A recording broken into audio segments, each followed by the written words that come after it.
Emil Harris. You have time ceded from Tom Stanley, so you'll have 6 minutes. I also have a time ceded from Helen Yunker. I don't see that. Oh, is it over here? Okay. Well, then I guess you get 9 minutes. Looks like you guys won't get overtime tonight, huh? I guess not. You're going to get out before midnight. That's wonderful for all of us. I'm coming here tonight just to recap and clarify my concerns about policies that will eliminate millions of dollars of existing affordable housing if you do not modify and extend the Granny Flat program. And though you moved to extend it through 2014, as you know, in just 4 months, it was effectively amended so that the rest of the community doesn't have a chance in hell of getting through it. So when you ran, you were amenable to modifying the Granny Flat ordinance so that low-income people could participate. And that never happened, and I understand because you had a lot of really urgent things going on here in the city, and just the ball was kind of dropped and you never got around to it. But at that time, I did warn you that people would lose their Granny Flats if you didn't modify it. And sure enough, my worst fears came true. And that we have lost now 20 so far, and there will be hundreds and hundreds more, maybe thousands. I mean, how far are we going to go before we modify this thing? It's just unbelievable that you guys aren't doing it. They're already here.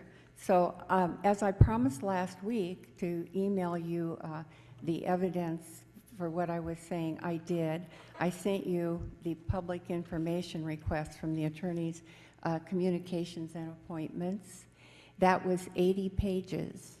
And I'm sure you read every page, but I do read every page of these things. And you'll notice on page 70 that the chief building officer was still in discussions on May 2nd and saying, how do we use more common terms for high efficacy lighting like fluorescent lights?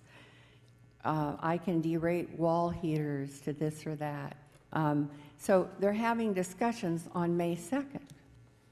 Now, if you look at the pages that were added to the application, it says May 1st.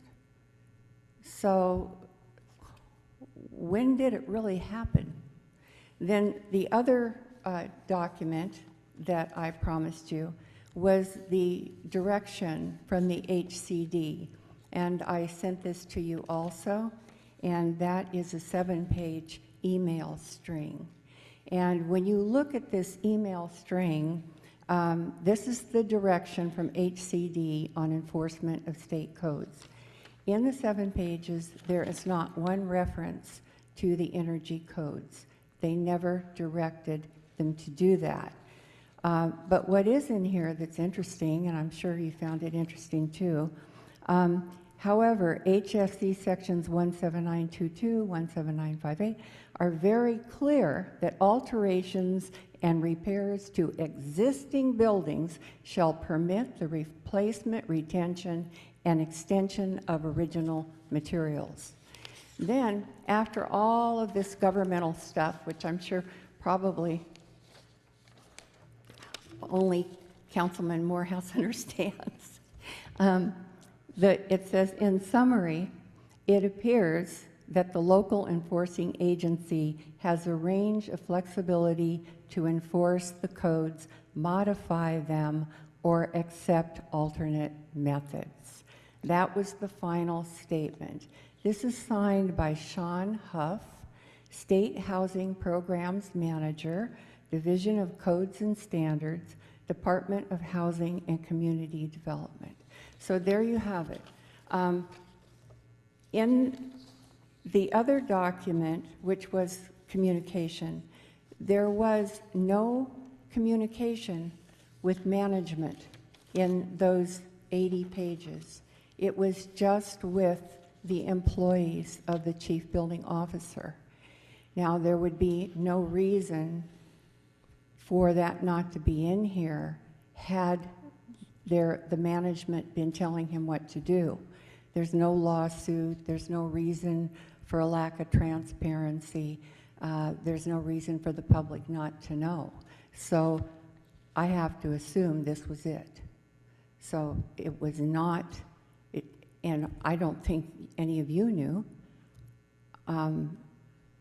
So why was this done? It just doesn't make any sense. It wasn't directed by the state. So what I'm asking you to do, again, which I've been asking you now for a couple of years, is to modify this and extend it. You know, I felt badly last week that I felt like you personalized some of the things I was saying, and it wasn't about you.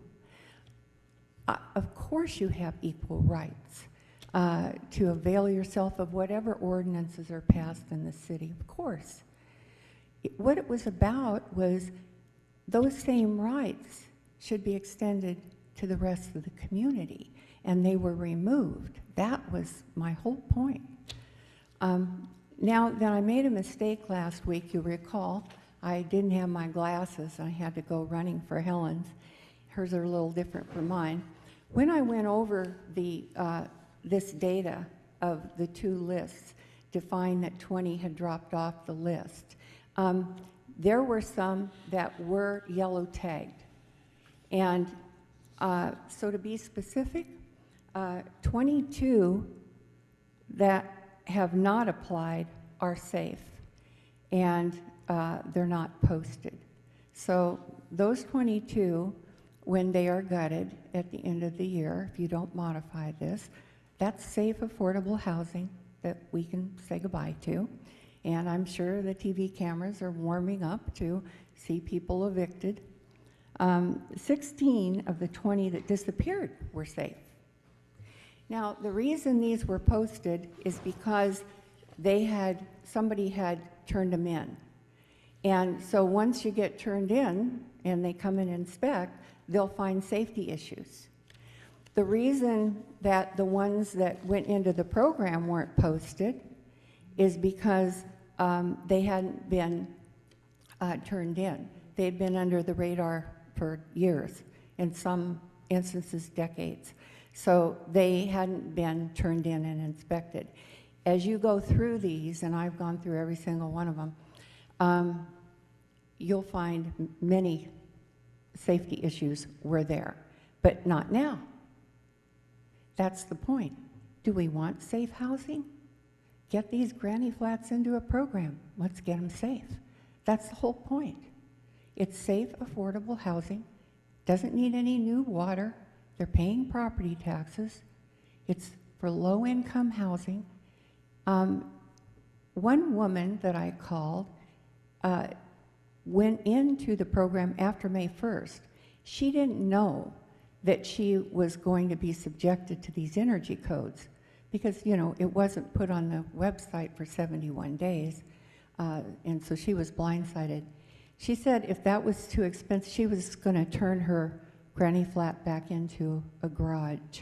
So if you make this too expensive and too difficult, people won't apply, and we'll lose that housing. So let's be practical, let's be compassionate. We are all God's children. We are all created equal. And this has been wonderful for the privileged, but that's not for whom it was intended. Thank you very much. Are there any questions? There are no questions. Thank you. You're welcome.